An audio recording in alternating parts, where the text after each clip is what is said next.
Hello, hello, hello, hello. Anyway, I just was at the live.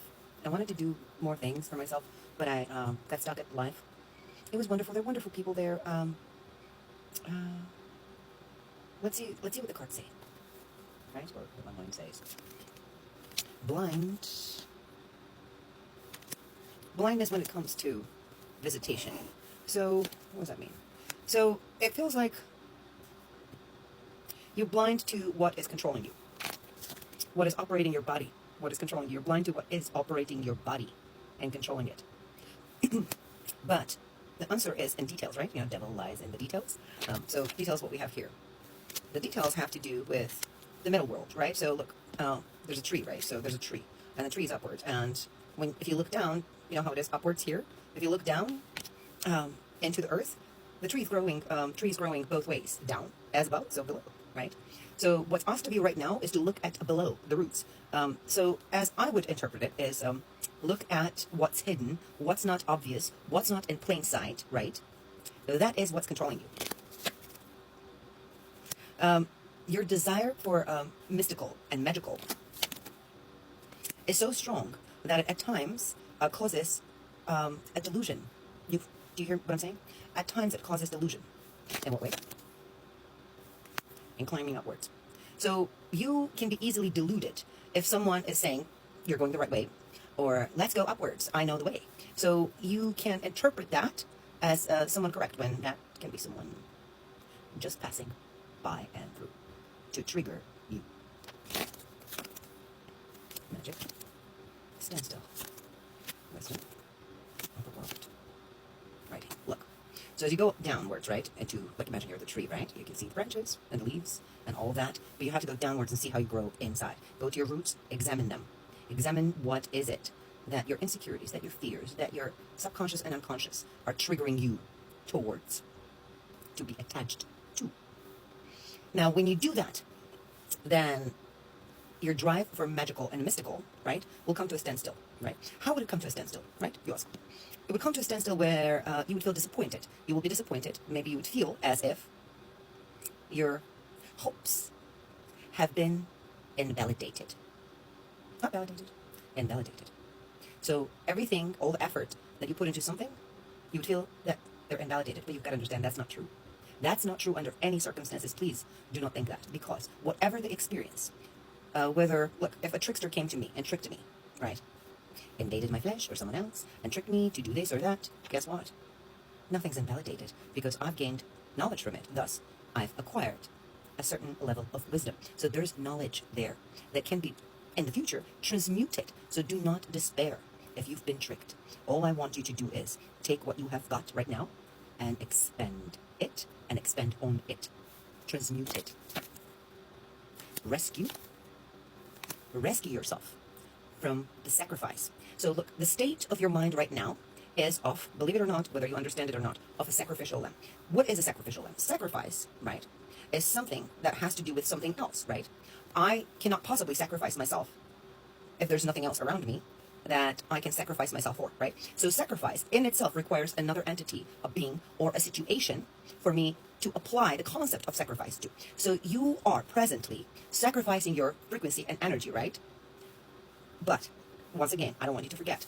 You've gained wisdom from it. Do not forget that you've gained wisdom and knowledge from it. Now take that wisdom, right, and rescue yourself from where you are. Your job right now is to get yourself out of where you are. I know you believe that you are in the right place. But if you do somehow, believe me, just the slightest bit, or are curious, even a slightest, curious about what I'm saying, it's not going to hurt you. Dive into your roots, into the shadows of your mind, unconscious and subconscious. Psychoanalyze yourself and see what formed the attachment, what was lacking that formed the attachment, what was needed that formed the attachment, right? What was desired that formed the attachment. And then break it out of it. You must break out of it, out of the attachment. You must break out of the attachment. But breaking out means your world would shatter as it is known to you right now, but you will still carry the wisdom and the knowledge that comes with your experience. So nothing's lost, really, and it can never be lost. So don't fear. But rescue, you must yourself. You must protect the treasure that's inside of you. What is the treasure that's inside of you? The treasure that's inside of you is something that has a psychic gift, right? The treasure inside of you is attuned to interdimensional, right? A perception, right? I don't know, deveiling the matrix, however you want to call it and name it, and maintaining the joy, right? The peaks of joy, maintaining. So if you're feeling down, you would still find good in it. That part in you is really good. And that came from that specific pinpointed, a very structured, very harsh, right? Like a pinpointing, very harsh. This is the way it is. It's the way it is. That's how it is. Blah, blah, blah. Shush it. That's how it is. This is the way. There is no other way, but there is. I should know, shouldn't I? But your education, right? Your intellect, your understanding that you can transmute from pain to joy, keep your energy elevated, right? Keep dreaming, right? Keep perceiving, understanding, and piercing the veil came from this knowledge. You must protect everything that you learned from this harsh schooling. I know you don't take it as harsh schooling, but it is, and it was. You're going to come to life. The way you're going to come to life, darling, is first, you're going to feel like you're falling, like your world is falling apart, because it looks like you might be attacked in the way that you didn't expect. It would be hurtful. We do have emotions. Yes, Avatar is an avatar. Yes, and this is why we're here, because to feel emotions. We can just shun everything out and say this is the matrix and we have to break out of it. The fuck are you here for? For an experience. There must be an experience. So are you saying you're God, but yet you're a prisoner? Who are you prisoner of? If you're God, the fuck are you a prisoner? And who the fuck are you the prisoner of? Yourself. Snap the fuck out of it. Stop believing people and stop allowing them to tell you how to move your frequency, how to feel, how to process your emotions, learn and discern. It's okay to process the information, but make sure you take in what's yours and you see through what's not.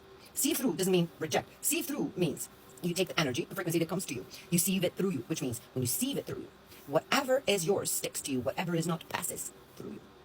See through the energy. Look at the big picture. The big picture is moving. The energy is moving. Your energy is moving. Mind you that your energy is moving and feeding someone.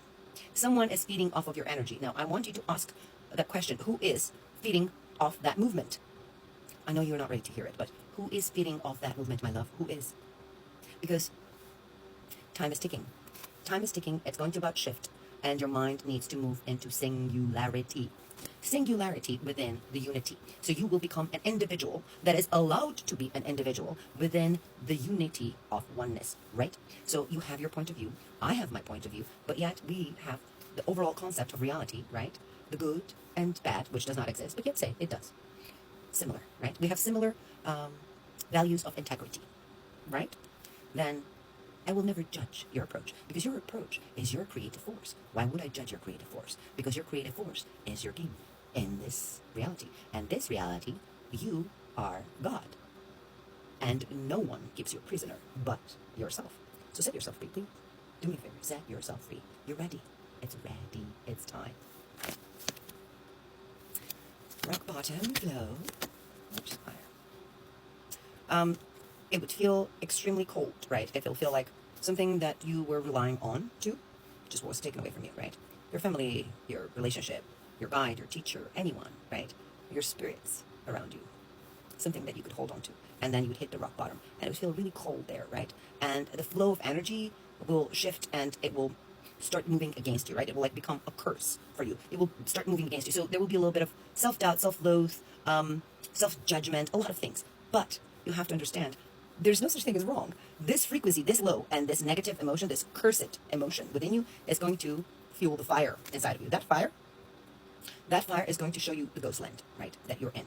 So you will realize that you're a singular entity within your realm, your specific bubble, seeing things clearly the way others can't. So you will come to an understanding that there is such a thing as I see and you don't. So you presently need to detach from the reality where you believe that others see things as you do, because they don't. And it's okay. Because there are no two similar minds, and there are no two singular signs, and there are no two similar perceptions or creative energies that manifest reality. This is the game, my love, and you chose to be in it. So do not deny your choice, because that in itself is delusion. So I know you're not delusional, so snap the fuck out of it. Yeah, and I love you. I really respect you. I think you're wonderful. And I could feel it